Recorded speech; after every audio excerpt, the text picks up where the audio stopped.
Shalom warga kerajaan, selamat malam. Puji Tuhan, kita berjumpa kembali dalam ibadah tengah minggu di hari Rabu ini. Mari kita datang di hadapan Tuhan, kita bawa setiap ucapan syukur, pujian kita kepada Tuhan. Dia yang layak terima segala pujian dan hormat. Dia yang layak sebab Dia yang berkuasa atas kehidupan kita. Terima kasih Tuhan Yesus. Dia Yesus telah mati bagiku. Dia Tuhan selamatkan jiwaku. Bagi Dia pujianku tak dapat ku balas kasih-Nya. Dia angkatku jadi anak-Nya, beri damai di dalam hidupku. Bagi Dia sembahku, hanya Dia segalanya bagiku. Bagi Dia segala pujian, hormat serta syukur kekal selamanya. Bagi Dia segala pujian, hormat serta syukur selama-lamanya.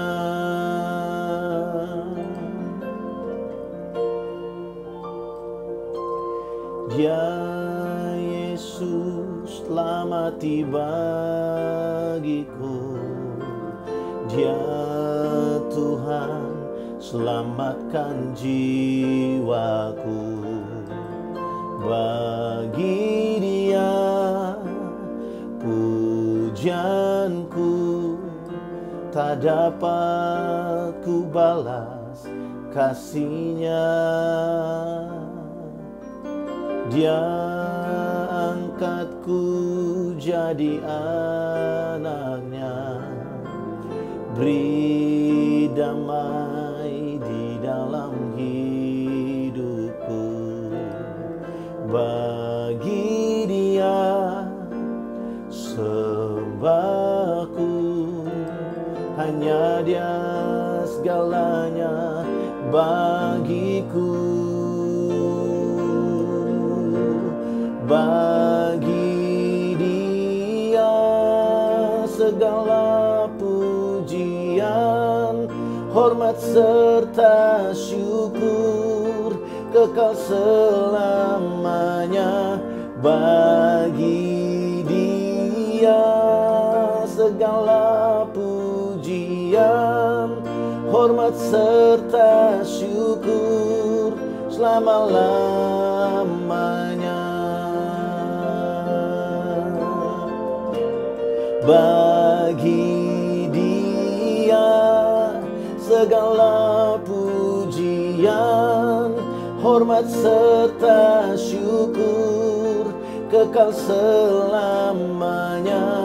Bagi Dia segala pujian, hormat serta syukur selama-lamanya. Hanya bagimu,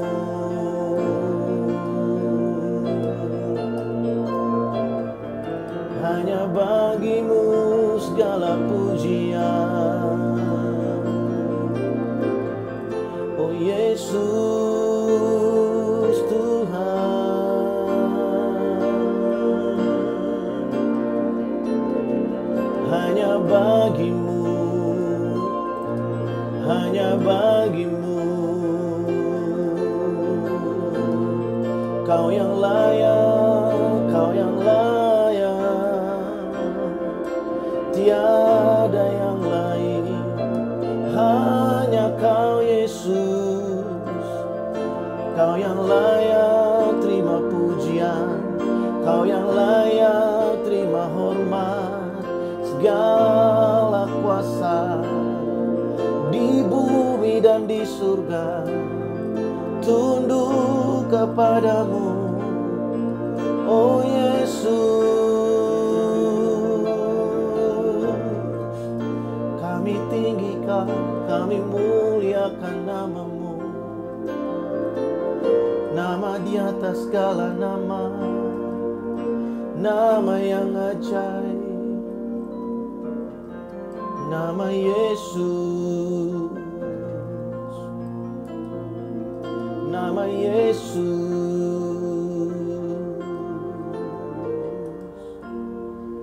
Oh, bagi Dia segala pujian, hormat serta syukur kekal selamanya. Bagi Dia segala pujian, hormat serta syukur selama-lamanya. Bagi Dia segala pujian, hormat serta syukur kekal selamanya. Bagi Dia segala pujian, hormat serta syukur selama-lamanya. Selama-lamanya. Selama-lamanya.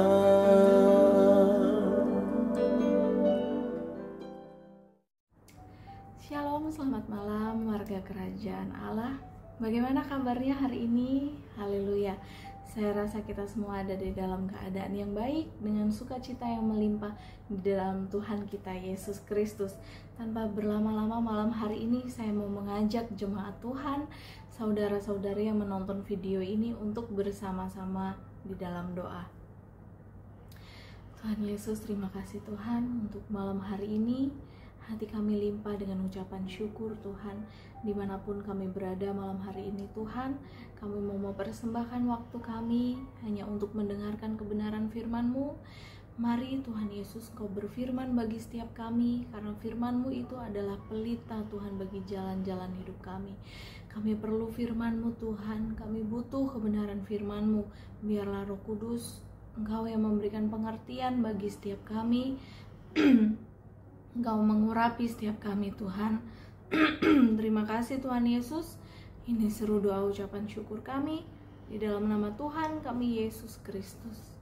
Haleluya, puji Tuhan. Amin.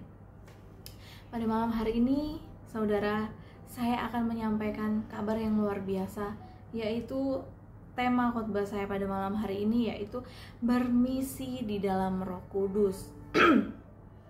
Bermisi di dalam Roh Kudus. Kira-kira apa yang ada di pikiran saudara tentang kata-kata bermisi dalam Roh Kudus? Ini hal yang sangat luar biasa yang saya rindu untuk saya bagikan kepada saudara-saudari yang dikasihi oleh Tuhan.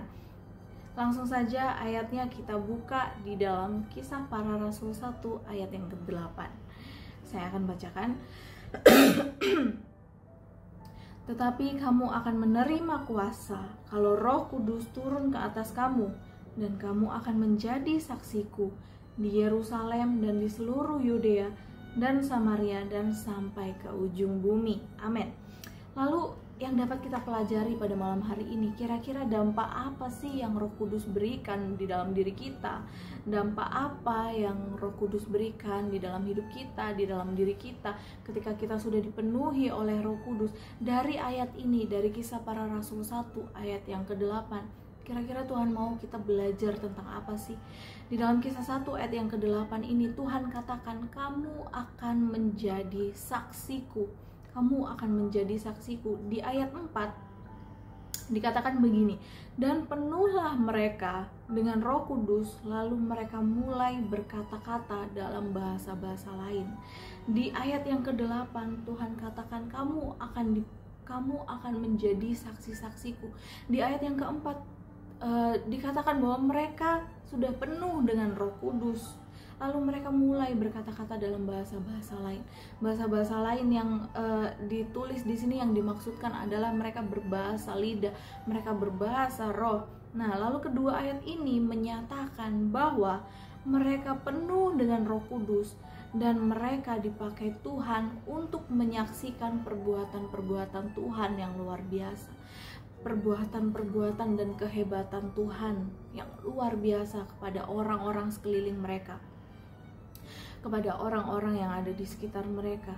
Kuasa itu diberikan ketika roh itu ada di dalam diri kita, dan kuasa itu diberikan, roh itu memenuhi diri kita, memenuhi hidup kita, lalu kuasa itu pasti akan bekerja.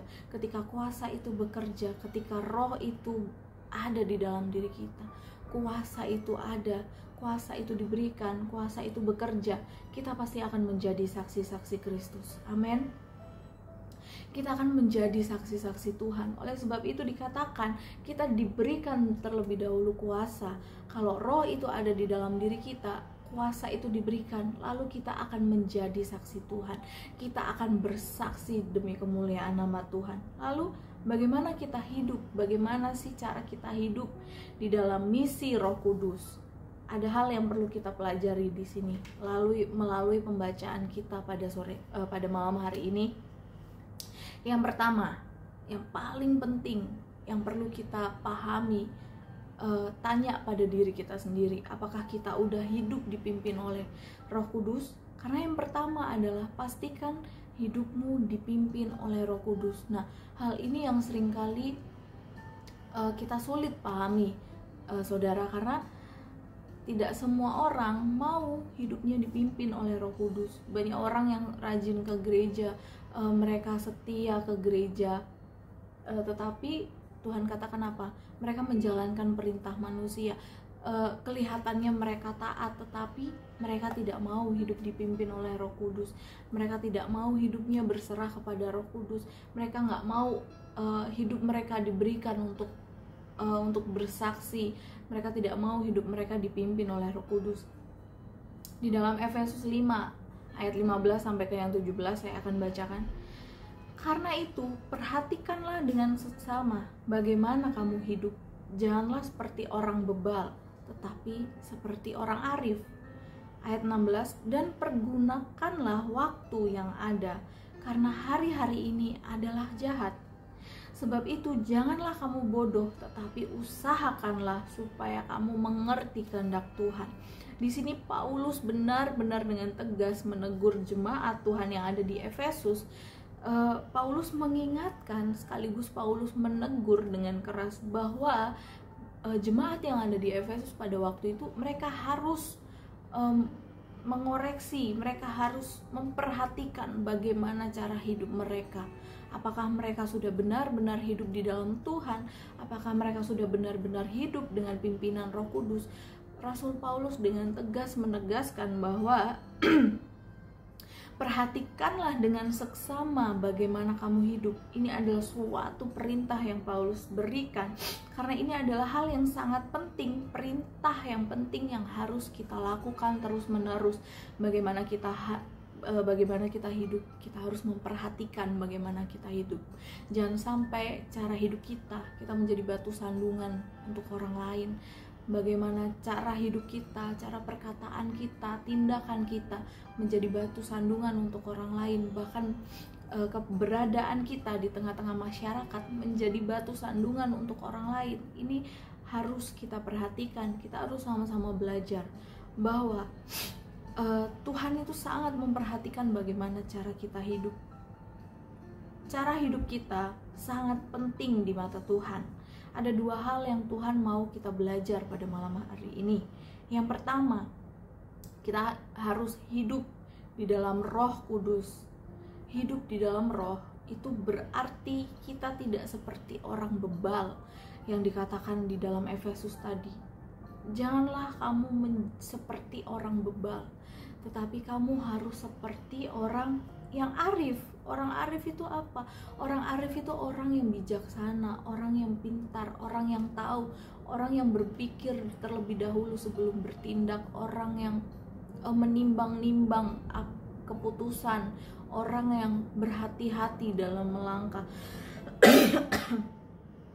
Tuhan mau kita menjadi seperti orang arif, bukan orang bebal.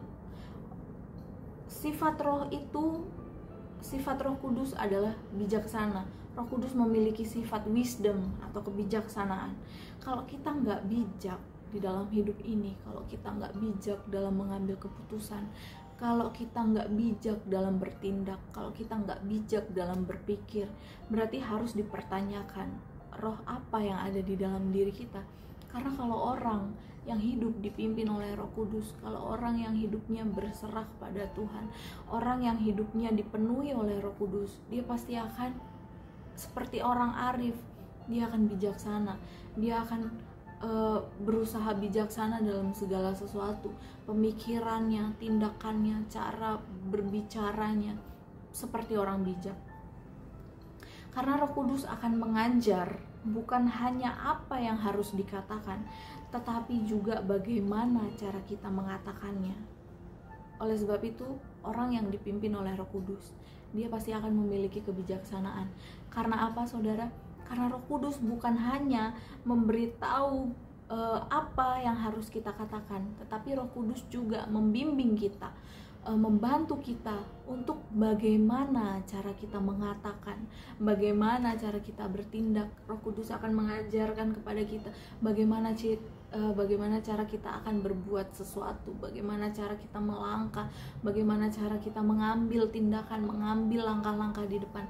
Roh Kudus pasti akan membantu kita. Oleh sebab itu kita akan disebut orang-orang yang bijaksana, karena kita orang-orang yang mau dipimpin oleh Roh Kudus.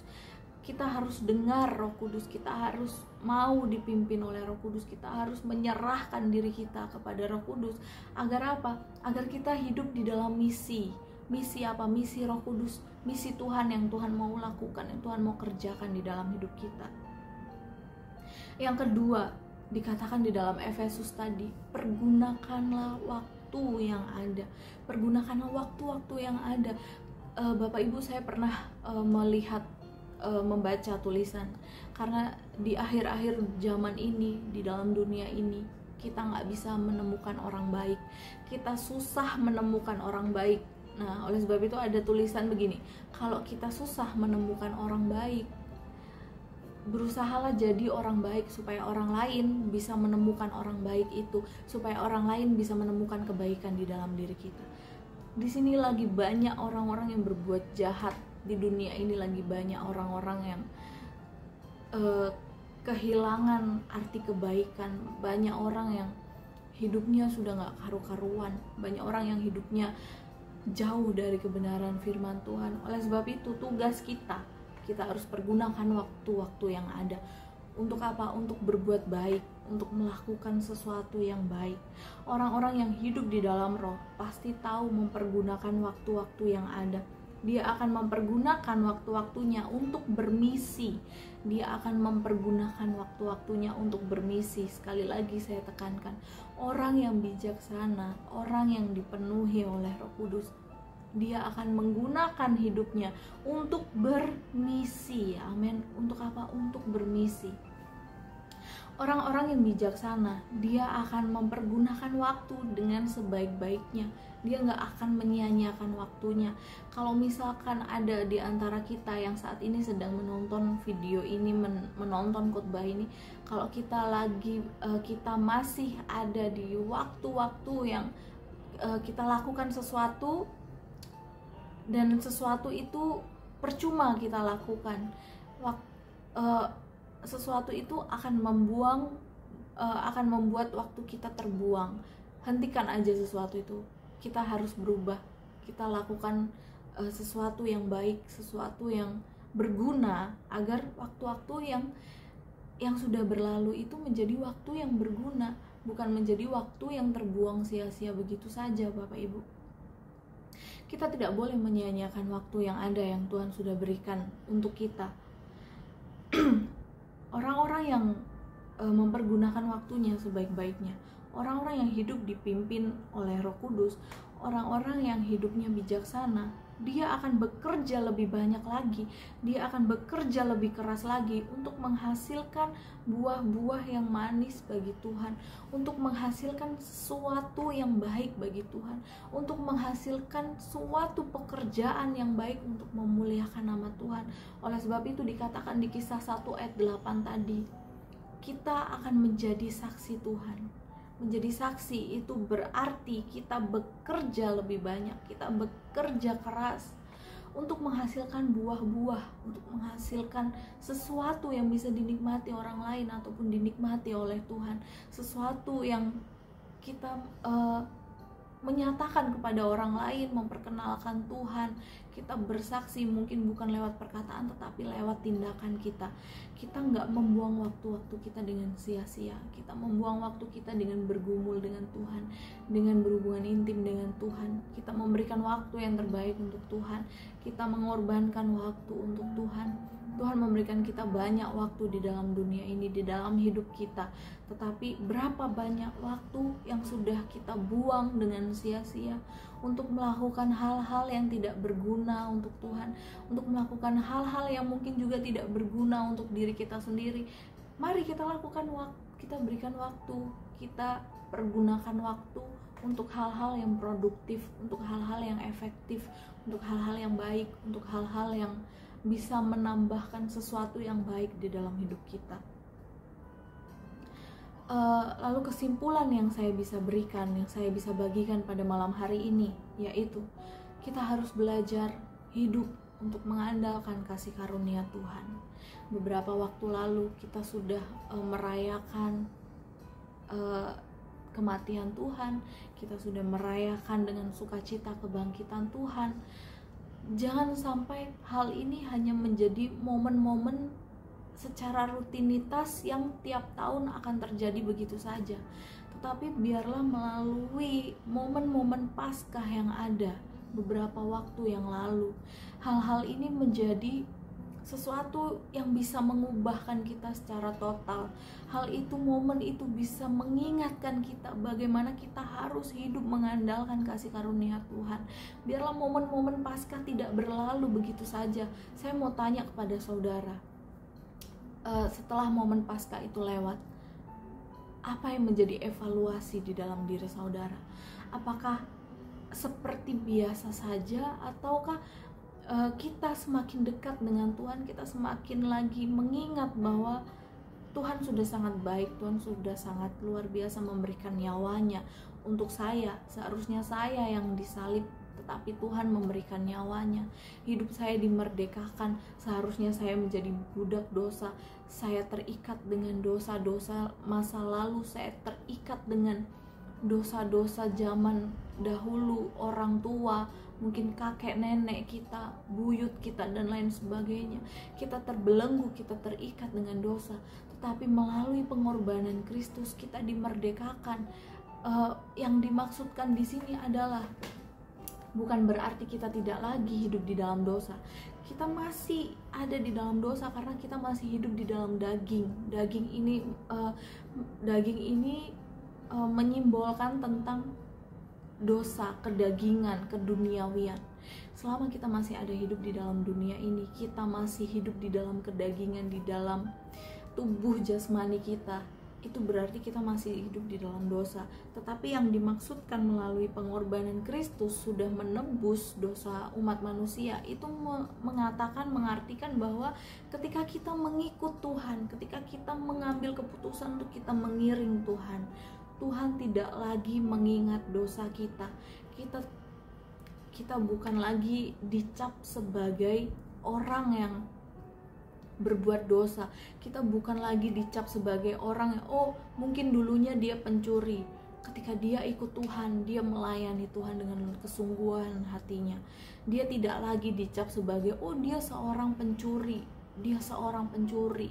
Tuhan tidak lagi melihat dosa pencuri itu, tetapi yang Tuhan lihat adalah lewat penebusan Tuhan, lewat pengorbanan Tuhan di kayu salib. Dia hidup di dalam kasih karunia Tuhan. Seseorang itu hidup di dalam kasih karunia Tuhan. Dia tidak lagi dicap sebagai seorang pencuri, karena dia sudah dimerdekakan dari dosa. Ketika dia masuk, dia kenal, dia cinta Tuhan, dia sungguh-sungguh mengiring Tuhan, maka kata-kata pencuri tadi itu sudah dihilangkan di dalam hidupnya. Tuhan sudah memerdekakan dia dari dosa. Tuhan sudah memerdekakan dia dari identitas dia sebelum dia mengenal Tuhan. Amin.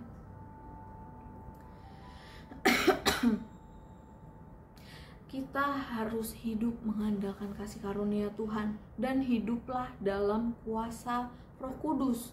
Hidup dalam Roh Kudus berarti kita bersatu dengan Tuhan, kita bersatu dengan Roh Kudus, dan kita bersatu dengan jemaat. Jadi kasih itu mempersatukan. Kalau kita hidup di dalam Tuhan, kita pasti memiliki kasih Kristus. Kalau kita hidup dipimpin oleh Roh Kudus, kasih itu tidak pernah terbatas di dalam hidup kita. Kasih itu mempersatukan jemaat, mempersatukan keluarga, saudara, bahkan mempersatukan bukan hanya keluarga atau saudara. Kalau kita mengasihi musuh kita pun, kasih itu akan mempersatukan, kasih itu akan memperdamaikan. Seperti yang dikatakan, kita harus menaruh bara api di atas kepala orang yang tidak menyukai kita. Itu merupakan salah satu contoh kasih. Kita harus mengasihi. Ketika kita mengasihi Tuhan, kita juga akan mengasihi sesama. Jadi kalau ada roh perpecahan di antara jemaat, kalau ada roh perpecahan di tengah-tengah gereja, kita harus berhati-hati, kita harus introspeksi diri. Apakah ada roh perpecahan di dalam hidup kita sehingga terjadi perpecahan di dalam jemaat? Karena kalau kita hidup di dalam Roh Kudus, hidup kita dipimpin oleh Roh Kudus, kita akan semakin mempersatukan, bukan semakin memecah belah. Kalau ada roh perpecahan di dalam hidup kita, ada keinginan untuk kita menghancurkan orang lain, ada keinginan untuk kita memecah belah jemaat atau gereja atau orang lain, berarti harus dipertanyakan roh siapa yang ada di dalam diri kita. Karena Roh Kudus bukan memecah belah, tetapi Roh Kudus akan mempersatukan. Roh Kudus akan menguatkan satu dengan yang lain. Kalau hati kita bebal, seperti yang dikatakan tadi, kita orang yang bebal, hati kita bebal, kita tidak mau melayani. Padahal Tuhan memberikan kita talenta yang luar biasa. Tuhan memberikan kita talenta untuk melayani, tetapi kita tidak mau melayani Tuhan. Kita masih menahan-nahan hati, kita masih menahan-nahan diri untuk kita melayani Tuhan. Itu harus dipertanyakan, berarti roh siapa yang ada di dalam diri kita, dan apa yang mau dan Tuhan mana yang mau kita layani. Kalau kita di dalam hati kita tidak memiliki rasa ingin melayani Tuhan. Seperti yang saya katakan tadi, kalau orang itu sadar dan dia hidup mengandalkan kasih karunia Tuhan, dia tidak akan berhenti melayani Tuhan. Kalau dari kita saat ini ada dorongan di dalam hatimu untuk melayani Tuhan, dan kamu tidak mau melayani Tuhan, itu perlu dipertanyakan. Berarti roh siapa yang ada di dalam dirimu? Kita harus mau melayani Tuhan. Talenta yang Tuhan berikan untuk kita, itu untuk kita melayani Tuhan, untuk kita kembalikan sebagai ucapan syukur kita, karena kita tidak bisa membalas kebaikan Tuhan. Oleh sebab itu kita harus melayani Tuhan dengan sungguh-sungguh. Berikan hatimu, berikan hidupmu, berikan talentamu untuk kemuliaan nama Tuhan. Karena Roh Kudus akan mendorong hati nurani kita dan berkobar-kobar di dalam hati kita, sehingga kita semakin menyala-nyala di dalam melayani Tuhan. Ini seperti yang saya katakan tadi. Kalau di dalam hidup kita ada Roh Kudus, kita tidak akan pernah berhenti melayani Tuhan. Justru semakin hari kita semakin berkobar-kobar, semakin hari kita semakin menyala-nyala di dalam melayani Tuhan. Karena itu dikatakan, biarlah rohmu menyala-nyala dan layanilah Tuhan. Kalau Roh Kudus ada di dalam diri kita, roh kita juga akan menyala-nyala dalam melayani Tuhan.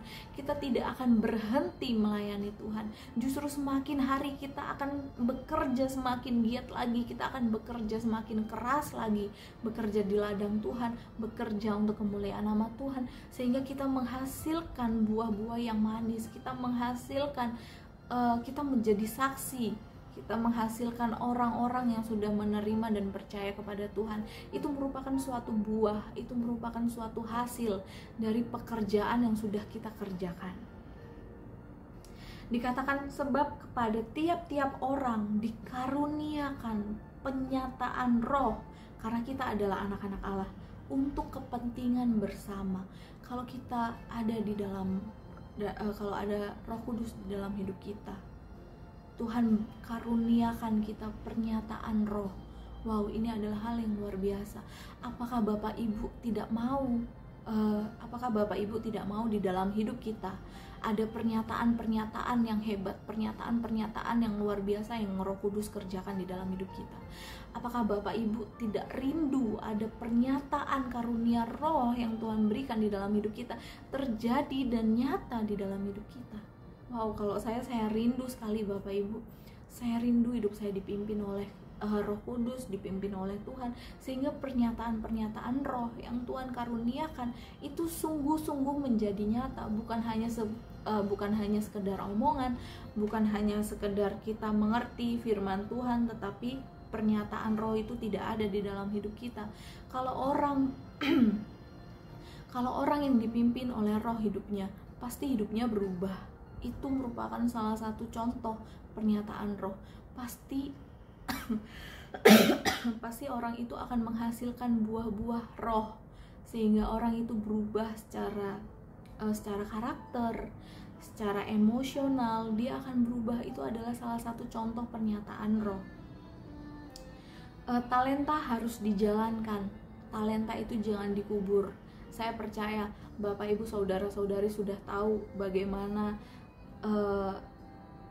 perumpamaan tentang talenta yang ada di Perjanjian Baru yang Tuhan Yesus ajarkan, bahwa seorang hamba yang diberi 2 talenta, 5 talenta, dan 1 talenta. Kita bisa belajar dari hal tersebut, kita bisa belajar dari hal ini, bahwa talenta itu jangan dikubur kalau talenta itu mau berkembang.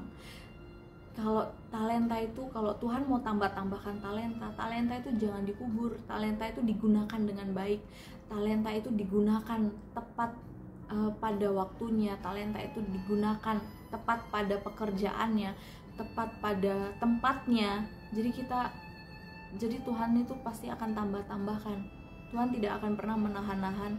Kalau Dia ingin memberi, Dia nggak akan pernah menahan-nahan untuk kita, untuk orang-orang yang mengasihi Tuhan. Oleh sebab itu, sekali lagi saya mau katakan, talenta itu jangan dikubur, tapi harus dijalankan. Supaya apa? Supaya Tuhan tambahkan talenta itu. Ada misi yang sederhana yang bisa kita lakukan sehari-hari. Kalau mungkin kita melayani Tuhan sebagai worship leader, mungkin nggak semua orang bisa jadi worship leader, karena nggak semua orang bisa nyanyi. Atau mungkin talenta main musik, nggak semua orang bisa main musik, nggak semua orang bisa main keyboard, nggak semua orang bisa main drum, nggak semua orang bisa main bass dan lain sebagainya. Atau mungkin talenta menari rebana, penari tamborin atau choir, nggak semua orang bisa menari, nggak semua orang percaya diri untuk menari. Tapi ada 2 misi yang saya yakin semua orang pasti bisa melakukannya. Semua orang, bahkan anak kecil, bahkan dari lahir pun kita bisa melakukan 2 misi ini. Yang pertama apa? Yang pertama adalah berdoa. Ini adalah misi yang harus kita kerjakan di akhir-akhir zaman ini, yaitu doa. Karena doa mempengaruhi dunia. Seseorang prajurit doa memberikan lututnya untuk mulai mengambil bagian dalam misi agar mengubah nasib orang lain dan menyelamatkan bangsanya. Bapak Ibu tahu nggak kuasa di dalam doa?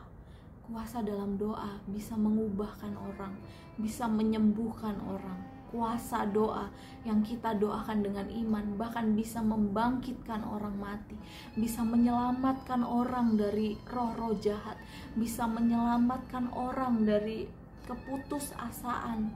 Dengan doa kita sedang kita sedang menjalankan misi di dalam dunia roh menurut saya, karena doa itu, kuasa doa itu tidak dibatasi ruang dan waktu. Jadi doa itu seperti roh kita yang berdoa. Saya yakin semua orang, gak ada satu orang pun yang gak bisa berdoa. Kalau ada orang yang gak bisa berdoa berarti kebangetan ya Bapak Ibu. Karena saya yakin, walaupun kita bukan worship leader, walaupun kita bukan pemain musik, kita bukan gembala, kita bukan pendeta, kita bukan pastor, tetapi kita adalah orang-orang yang selalu berdoa kepada Tuhan. Yes, amin. Saya percaya gak akan ada orang yang gak bisa berdoa. Kita berdoa, Tuhan Yesus, terima kasih untuk hari ini Tuhan. Engkau memberikan sesuatu yang baik di dalam hidup saya bersyukur Tuhan untuk hal itu. Engkau baik, Engkau sangat baik. Itu sudah salah satu contoh berdoa. Kita mengucap syukur kepada Tuhan, itu juga salah satu contoh kita berdoa. Kita berkeluh kesah dengan Tuhan, itu juga salah satu contoh berdoa. Jadi misi sederhana yang dapat kita lakukan yang pertama adalah berdoa. Doakan orang-orang yang menyakitimu, doakan orang-orang yang mengasihimu, doakan orang-orang yang engkau kasihi, doakan orang-orang yang mungkin engkau benci, engkau memiliki sakit hati dengan mereka. Doakan mereka, doakan untuk orang-orang sakit, doakan untuk janda-janda, doakan untuk orang-orang miskin, doakan untuk bangsamu, doakan untuk gerejamu, doakan untuk gembalamu, doakan untuk orang tuamu, untuk anak-anakmu.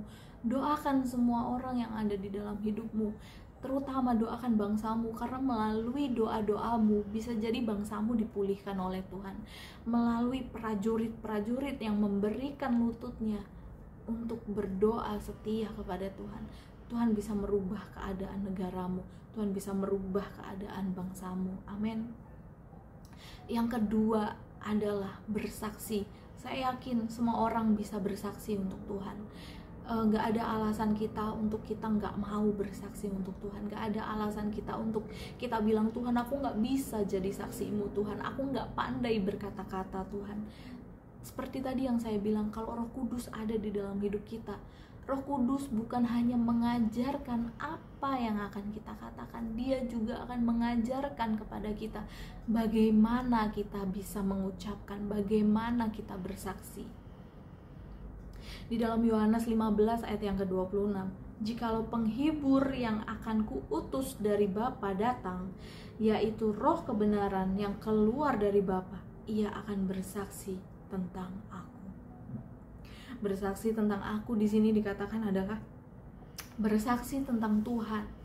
Ketika Roh itu ada di dalam diri kita, saya yakin kita tidak akan pernah berhenti bersaksi.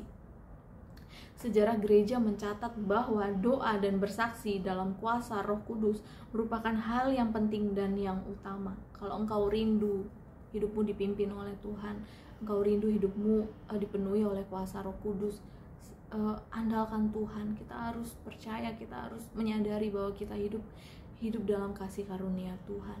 Pergunakan waktu yang ada, lakukan segala sesuatu dengan baik, lakukan segala sesuatu dengan benar. Kita harus hidup penuh dengan pertimbangan yang baik, pertimbangan yang matang. Jadilah orang yang bijak, jangan menjadi orang yang bebal. Berikan hatimu untuk melayani Tuhan, berikan hidupmu untuk melayani Tuhan, berikan hidupmu dan hatimu untuk dibentuk oleh Tuhan. Kita harus menjadi pendoa yang setia untuk gereja, untuk bangsa kita, untuk pekerjaan kita, untuk orang lain, untuk orang yang lemah, untuk orang yang sakit. Dan kita harus menjadi saksi-saksi untuk kemuliaan nama Tuhan. Saya percaya bukan hanya bersaksi itu bukan berkata soal perkataan saja, tindakan, perilaku kita. Saya yakin kalau kita menjadi orang yang bijaksana, hidup kita pasti akan menjadi saksi Tuhan. Amin. Hidup kita pasti akan bersaksi terus untuk kemuliaan Tuhan. Lewat apa? Lewat tindakan kita, lewat sikap kita, lewat cara hidup kita. Orang lain akan menilai, orang lain akan melihat bahwa ada Kristus di dalam hidup kita, ada kasih Tuhan yang mempersatukan itu, sehingga mereka bisa mengenal bagaimana karakter Kristus di dalam hidup kita. Amin. Mari kita bersatu di dalam doa. Tuhan Yesus, terima kasih Tuhan, jika malam hari ini kami boleh belajar sesuatu yang baik Tuhan. Kami mau bermisi di dalam Roh Kudus, karena kami tahu Tuhan, di dalam diri kami pribadi lepas pribadi, masing-masing setiap kami yang mendengarkan kebenaran firman-Mu malam hari ini, kami diberikan Roh Kudus oleh Engkau Tuhan. Di dalam hidup kami ada Roh Kudus Tuhan, dan biarlah Roh Kudus memenuhi hidup kami, biarlah Roh Kudus memimpin kami Tuhan, sehingga kami boleh banyak belajar sesuatu yang baik. Kami mau berikan hati kami mau berikan hati kami, hidup kami Tuhan, untuk dipimpin oleh Roh Kudus. Terima kasih Tuhan Yesus. Perbarui setiap kami Tuhan, teguhkan setiap kami rindu, kami mau untuk melayani Engkau lebih lagi Tuhan. Karena kami belajar, kami sadar bahwa ketika hidup kami ada Roh Kudus di dalamnya Tuhan, kami tidak akan pernah berhenti melayani, roh kami akan terus menyala-nyala, dan kami akan semakin melayani Tuhan lebih lagi Tuhan Yesus. Pakai setiap kami Tuhan, kami rindu, kami melakukan sesuatu yang baik sebagai ucapan syukur kami, karena kami sadar kami tidak bisa membalas kebaikan-Mu. Terima kasih Tuhan Yesus. Kami berdoa bagi jemaat Tuhan GBI Rock Malaysia, gembala kami Tuhan, setiap keluarga-keluarga kami. Kami percaya Tuhan Kau menjamah mereka, yang lemah Tuhan kuatkan, yang sakit Tuhan Kau hiburkan, Kau sembuhkan Tuhan, di dalam nama Yesus. Kami percaya Tuhan Yesus, kuasa-Mu bekerja dengan sempurna Tuhan di dalam hidup kami, orang-orang yang takut akan Engkau Tuhan. Terima kasih Tuhan Yesus. Biarlah firman-Mu ini tidak berlalu begitu saja Tuhan. Firman-Mu tertanam di dalam hati kami, berbuah dan bertumbuh Tuhan, untuk hormat kemuliaan kebesaran nama-Mu. Terima kasih Tuhan. Ini seru doa ucapan syukur kami dalam nama Tuhan kami Yesus Kristus, Juru Selamat kami yang mengasihi kami. Haleluya, puji Tuhan. Amin. Tuhan Yesus memberkati.